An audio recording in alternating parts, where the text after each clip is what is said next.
Türkiye'de telefon almak bir ihtiyaç değil, büyük bir karar. Çünkü fiyatlar acımasız, beklentiler çok fazla. Bu videoda size iki güçlü seçenek sunuyorum. Bir tarafta Xiaomi 15T, saf gücün temsilcisi. Diğer tarafta da yılların tecrübesiyle Samsung yeni amiral gemisi S25 FE. Bu videoda süslü sözler yok, gerçekler var.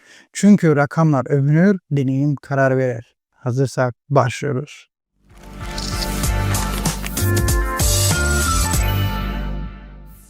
Hangisine daha fazla bakarken nefesin tuttuğunu fark ediyorsun? İşte ekran seçimi tam olarak bu. Xiaomi 15'te 6.83 inç AMOLED ekranıyla adeta avuç içi sinema salonu. HDR içerikler daha parlak, daha geniş, daha sürükleyici. Oyunlarda baktığın her piksel seni içine çekiyor. Sosyal medyada akış daha doyurucu görünüyor. Ekranda eğlenmek istiyorsan 15'te gerçeklikten koparan bir pencere açıyor. Samsung S25 FE ise tamamen konfor üzerine kurulu. 6.7 inç dinamik AMOLED 2x paneli renkleri dünyada gördüğün haliyle sana geri gösteriyor. Güneş altında parlak, karanlıkta göz yormadan net. Renk doğruluğu yüksek, kontrast oranı stabil. Uzun süre ekrana bakma alışkanlığı olan biriysen S25 FE göz sağlığını destekleyen bir profesyonellik sunuyor. Bir taraf şov ve genişlik, diğer taraf sadelik ve kalite. Karar senin gözünde başlıyor. Xiaomi 15'te MediaTek Dimensity 8400 Ultra işlemcisi ve 12 GB RAM ile ne verirsen ver kaldırırım diyor. Uygulamalar arası geçiş kesintisiz. Oyunlarda kare düşüşleri yok. Zorladıkça da daha çok açılıyor. Seni hızın bağımlısı yapıyor. Samsung S25 FE ise daha farklı bir kimlik taşıyor. Exynos 2400 rakamlarda bağırmıyor. Ama günlük kullanımda, uzun oturumlarda, ısınma kontrolünde öyle bir istikrar sergiliyor ki neden telefonu kafama takayım ki dedirtiyor. Sürpriz yok, ani sinir bozucu takılmalar yok. Arka planda olup biten her şey profesyonelce yönetiliyor. Ama gel gör ki 1 saat boyunca üst düzey grafikli oyun oynarsan arka kapakta Exynos'un sıcak nefesini hissediyorsun. Telefon çökmez, sinir bozmaz. Ama sana şunu fısıldar. Ben yoruldum. Biraz ara verelim mi? 15T seni adrenalinde boğuyor. S25 FE seni sükunette zenginleştiriyor. Hangi tempoda yaşıyorsun buna sen karar vermelisin. Batarya karşılaştırmasına geldiğimizde ise şarj etme sıklığı telefon bağımsızlığının gerçek ölçüsüdür. 15T batarya konusunda sana tam bağımsızlık veriyor. Sabah çık, akşam dön. Sosyal medyada kaybol, oyun oyna, yine de şarj derdi yaşamıyorsun. Bu cihaz enerjiyi fiziksel kapasiteyle çözmüş. S25 FE ise enerji yönetiminin mühendislik tarafına odaklanmış durumda. Batarya daha küçük ama One UI optimizasyonu sayesinde güç daha planlı harcanıyor. Bekleme süreleri uzuyor. Günlük akış da belki 15T kadar değil ama şarj arama stresini minimuma indiriyor.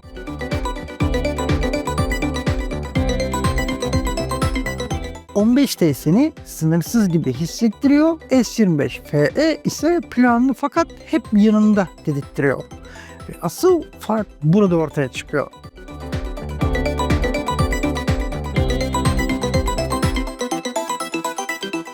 Xiaomi 15'te yalnızca uzun gitmiyor, zamandan çalıyor ve sana geri veriyor. 15 ile 20 dakikada prizde kalması, sabah kahvesini bitirmeden %100'e ulaşmasını sağlıyor. Bu güç sana özgürlük satın alıyor. Samsung S25 FE ise beklemek hayatın bir parçası oluyor onunla. Doldu mu diye ekrana bakmak, işte modern çağın tek zinciri bu aslında.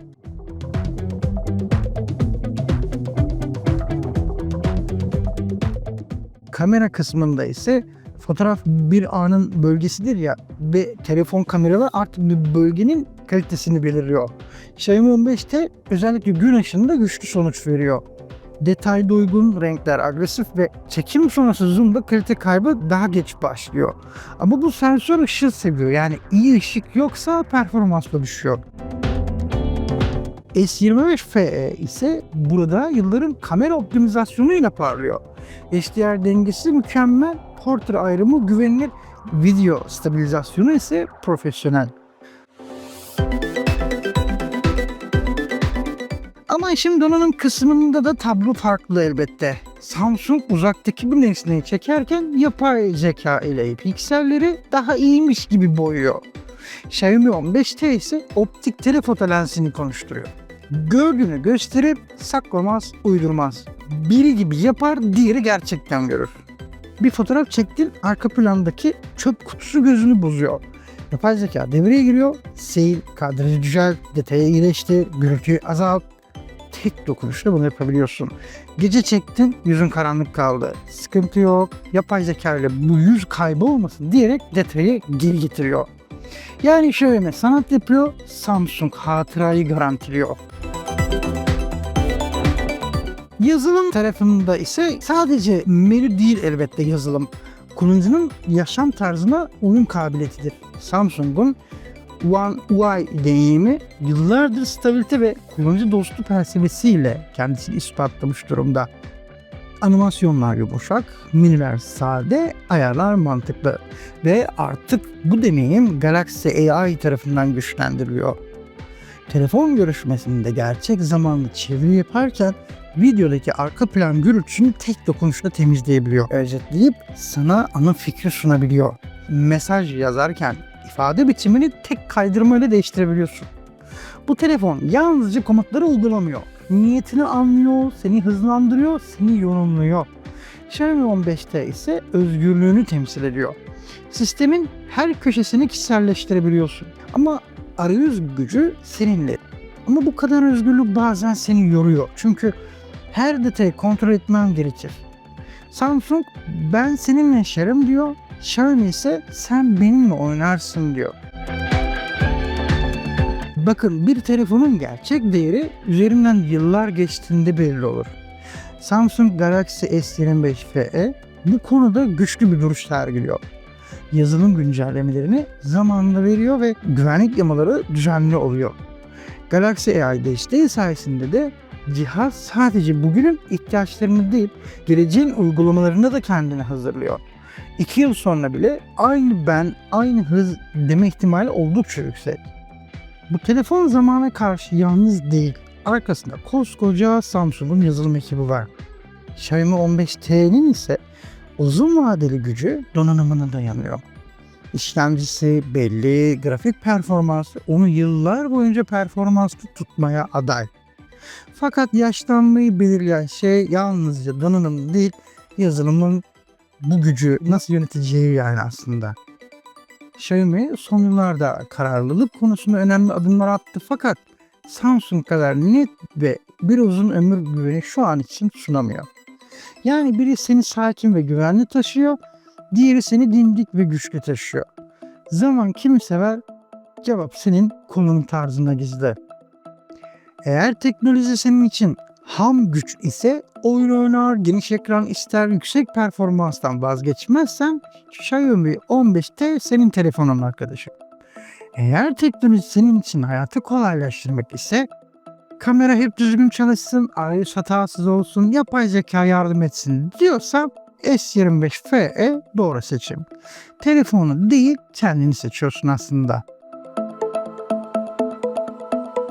Sorunun özü şu, telefon senin için ne anlama geliyor? Her şeye gücü yeten bir makine mi yoksa seni anlayan bir yapay zeka ortağı mı?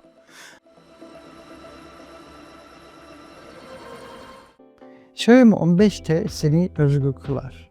S25 FE ise seni akıllı kılar. Evet doğru, karar vermek zor. Senin seçimin hangisi yorumlara yaz. Çünkü hikayenin kahramanı sensin. Ben Murat Akgün. Teknolojinin nabzını birlikte tutmaya devam edeceğiz. Bir sonraki videoda görüşmek üzere. Hoşçakalın.